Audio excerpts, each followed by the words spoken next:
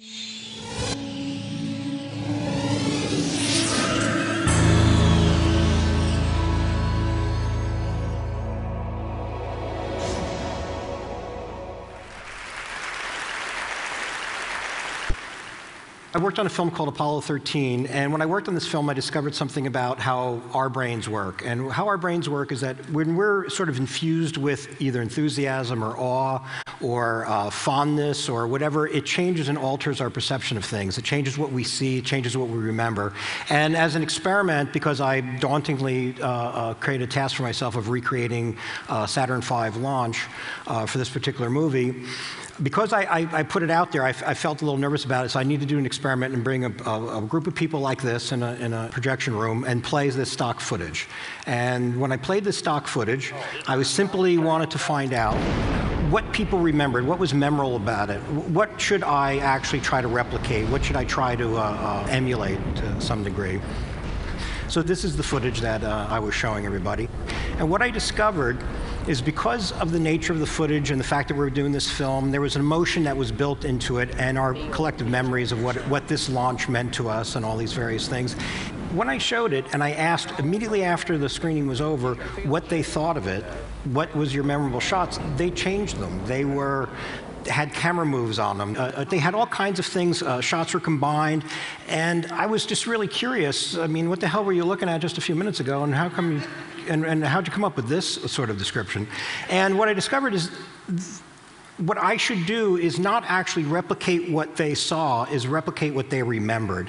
So this is our footage of the launch, based on basically taking notes, asking people what they thought, and then the combination of all the different shots and all the different things put together created their sort of collective consciousness of what they remembered it looked like, but not what it really looked like. So this is what we created for Apollo 13. So literally what you're seeing now is the confluence of a bunch of different people, a bunch of different memories, including my own, of taking a little bit of liberty with the subject matter. I basically shot everything with short lenses, which means that you're very close to the action, but framed it very similarly to the long lens shots, which gives you a sense of distance. So I basically was setting up something that would remind you of something you haven't really quite seen before. And then I'm going to show you exactly what it is that you were reacting to when you were reacting to it.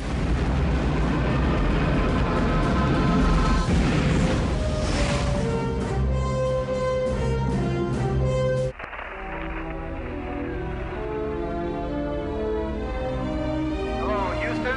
This is Odyssey. It's good to see you again. I pretend they're clapping for me. So now I'm in a parking lot. Basically, it's a tin can, and I'm basically recreating the launch with fire extinguishers, fire. I have wax that I threw in front of the lens to look like ice. And so basically, if you believed any of the stuff that I just showed you, what you were reacting to, what you're emoting to, is something that's a total falsehood. And I found that really kind of fascinating. And in this particular case, this is the climax of the movie, and you know the way of achieving it was simply take a model, throw it out of a helicopter, and shoot it. And that's simply what I did. That's me shooting, and I'm a fairly mediocre operator, so I got that nice sense of verisimilitude of following the rocket all the way down and giving that little sort of edge, is desperately trying to keep it in frame. So then I come up to the next thing. We had a NASA consultant who was actually an astronaut who was actually on some of the missions of Apollo 15, and he was there to basically double check my science. And I guess somebody thought they needed to do that. I don't know why, but they thought they did. So we were, you know, he's a hero. He's an astronaut, and we're all sort of excited. And you know, I gave myself the liberty of saying, you know, some of the shots I did didn't really suck that bad. And so maybe you know, we were feeling kind of good about it. So I brought him in here, and he needed to really check and see what we were doing, and basically give us our A+ report card. And so I showed him some shots we were working on, and waiting for the reaction that you hope for, which is what I got. So I showed him these two shots, and then he basically told me what he thought. Okay. It's what you dream about. So what I got from him is he turned to me and said, You would never, ever design a rocket like that. You would never have a rocket go up while the gantry arms are going out. Can you imagine the tragedy that could possibly happen with that? You would never, ever design a rocket like that. And he was looking at me. It's like, I don't know if you noticed, but I'm the guy out in the parking lot recreating one of America's finest moments with fire extinguishers. And I'm not going to argue with you. You're an astronaut, a hero, and I'm from New Jersey. So I'm just going to show you some footage. I'm just going to show you some footage and tell me what you think. And then I did kind of get the reaction I was hoping for. So I showed him this. And this is actual footage that he was on. This is Apollo 15. This was his mission. So I showed him this. And the reaction I got was interesting.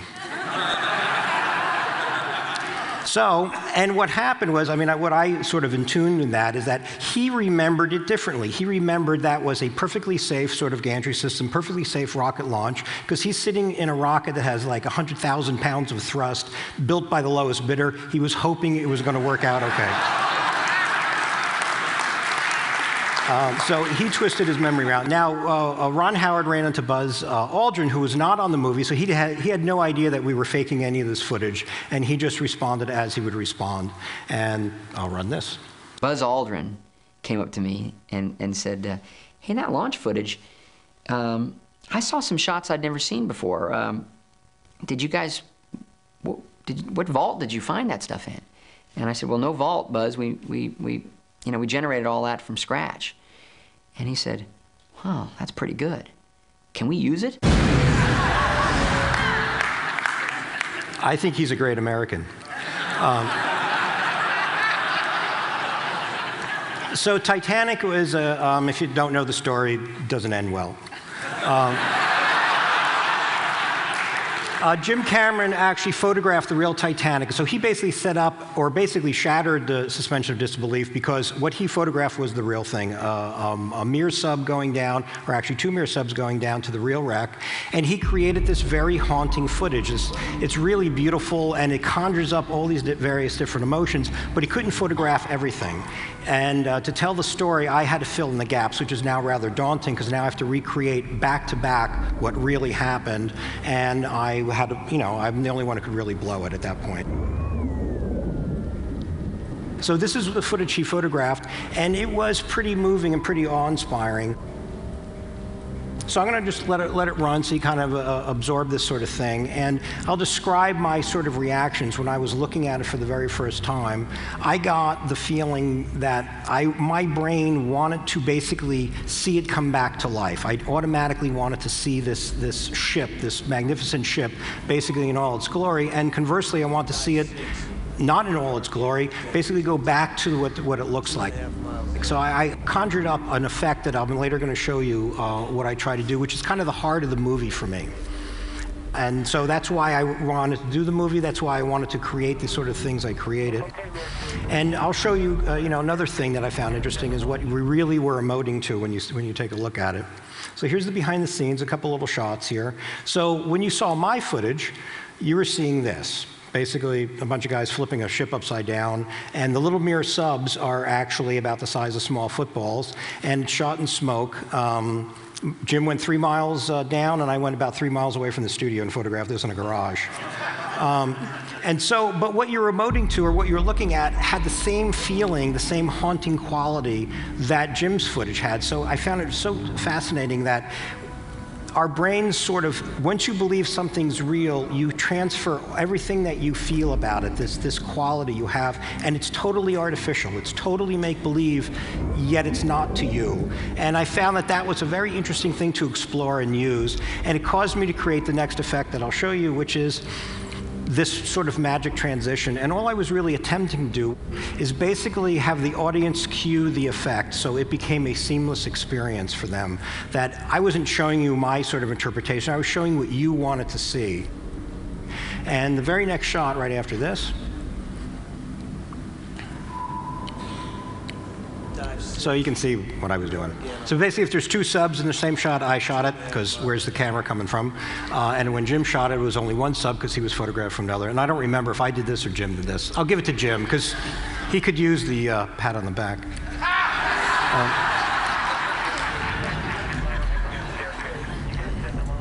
Okay, so now the Titanic transition. So this is what I was referring to, where I wanted to basically magically transplant from one state of the Titanic to the other. So I'll just play the shot once.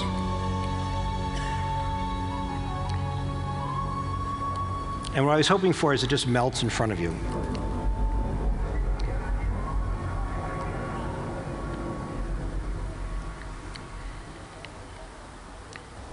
That was the last time Titanic ever saw daylight.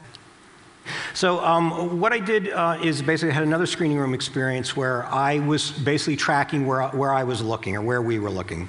And of course, you're looking at the two people on the bow of the ship. And then at some point, I'm changing the periphery of the shot. I'm changing, it's becoming the rusted wreck. And then I would run it every day, and then I would find exactly the moment that I stopped looking at them and start noticing the rest of it. And the moment my eye shifted, we just marked it to the frame, the moment my eye shifted, I immediately started to change them. So now somehow you missed where it started and where it stopped. And so I'll just show it one more time. And it was literally done by using what our brains naturally do for us, which is as soon as you shift your attention, something changes. Then I left the little scarf going because it really wanted to be a ghostly shot. Really wanted to feel like they were still on the wreck, essentially. That's where they were buried forever. Or something like that. I just made that up. As incidentally, the last time I ever saw daylight, it was a long film to work on. Now, Hugo is another interesting movie because the movie itself is about film illusions. It's about how our brain is tricked into seeing a persistence of vision that creates a motion picture. And one of the things that I had to do is Sacha Baron Cohen is a very clever, very smart guy, comedian, wanted to basically do an homage to like kind of the Buster Keaton sort of slapstick things. And he wanted his leg brace to get caught on a moving train. Very dangerous, very impossible to do, and particularly on our stage because there literally is no way to actually move this train because it fits so snugly into our set. So let me show you the scene. And then I basically used the trick that was identified by Sergei Eisenstein, which is if you have a camera that's moving with a moving object, what is not moving appears to be moving, and what is moving appears to be stopped. So what you're actually seeing now is the train is not moving at all, and what is actually moving is the floor. So this is the shots. That's a little video of what you're looking at there, which is our little test. So that's actually what you're seeing. And I thought it was sort of an interesting thing because it was part of the homage of the movie itself is coming up with this sort of genius trick, which I can't take credit for. I'd love to, but I can't because it was invented like in 1910 or something like that. I told Marty, you know, it's kind of one of those mind things that it's really hard to really get until you actually see it work. And I said, you know, what I was going to do. And he said, so let me see if I get this straight. The thing with the wheels, that doesn't move. And the thing without the wheels, that moves. Precisely. Brings me to the next and final. Marty's not going to see this, is he? This isn't viewed outside of. The next illustration is something that there's like all one-shot theory. It's a very elegant way of telling a story, especially if you're following somebody on a journey, and that journey basically tells something about their personality in a very concise way. And what we wanted to do, based on the shot in Goodfellas, which is one of the great shots ever, the Martin Scorsese film, of basically following Henry Hill through what it feels like to be a gangster going through the Coca Cabana and being treated in a special way. He was the master of his universe, and we wanted Hugo to feel the same way. So we created this shot. That's Hugo. And we felt that if we could basically move the camera with him, we would feel what it feels like to be this boy who is basically the master of his universe. And his universe is behind the scenes in the bowels of this particular train station, and only he can actually navigate through and do it this way. And we had to make it feel that this is his normal, everyday sort of life. So the idea of doing it as one shot was very important. And of course, we're shooting in 3D, which is basically, it's a huge camera that's hanging off of a giant stick. So to recreate a Steadicam shot was the task, and make it feel kind of like what the reaction you got when you saw the Goodfellas shot. So what you're now going to see is how we actually did it. It's actually 5 separate sets, shot at 5 different times with 2 different boys. The one on the left is where the shot ends, and the shot on the right is where it takes over. And now we switched boys, so it went from Asa Butterfield, who's the star of the show, to his stand-in.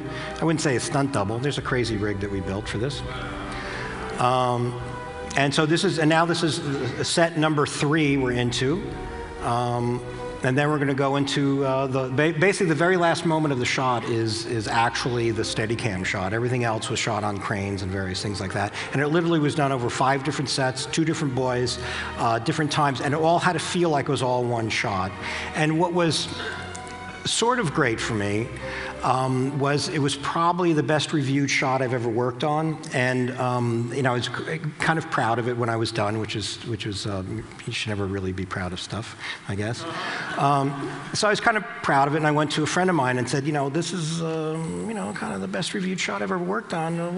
What do you think was the reason? And he said, because no one knows you had anything to do with it. So all I can say is thank you, and that's my presentation for you.